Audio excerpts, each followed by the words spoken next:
Hey everybody!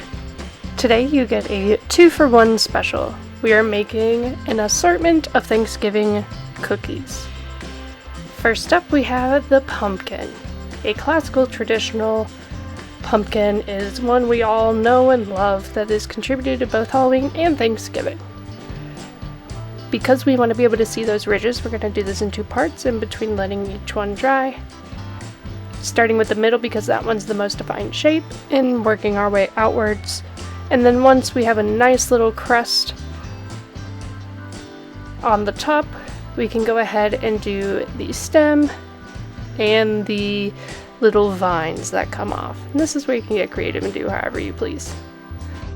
Next up is the corn on the cob, and this was actually a carrot cookie cutter that I repurposed for a corn on the cob. I mean, even my 2-year-old son was able to figure out this was corn on the cob, although to him it's popcorn because he doesn't know any better.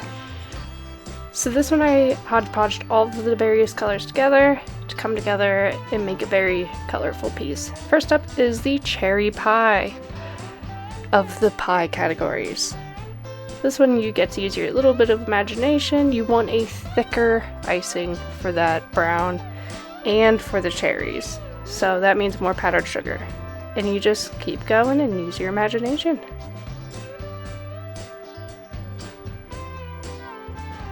Then we have the blueberry pie.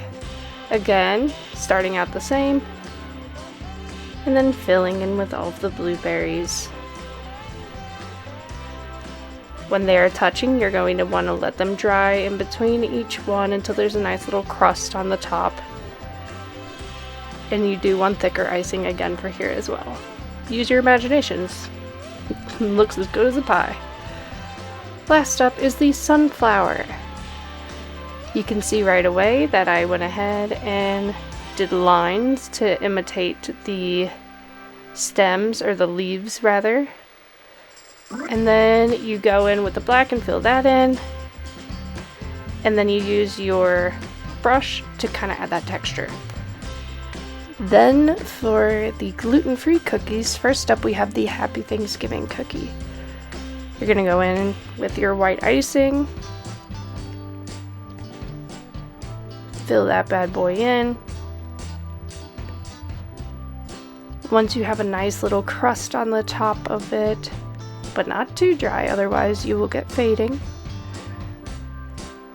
You're then going to want to go and cut a tiny little tip off the brown, and you want the brown to be very stiff. I'm going to write out Happy Thanksgiving. And I didn't want it just to be just Happy Thanksgiving, so I went ahead and added in a little acorn design. And then for the pie, I ran out of icing, so I made 2 different colors of pumpkin pie. The darker one I did second. Honestly, I think that one looks even more like a pumpkin pie. But here's the lighter one that I also used on the actual pumpkin. What I don't show is the whipped topping. That one turned out fabulous. You want thick, thick, thick icing for that.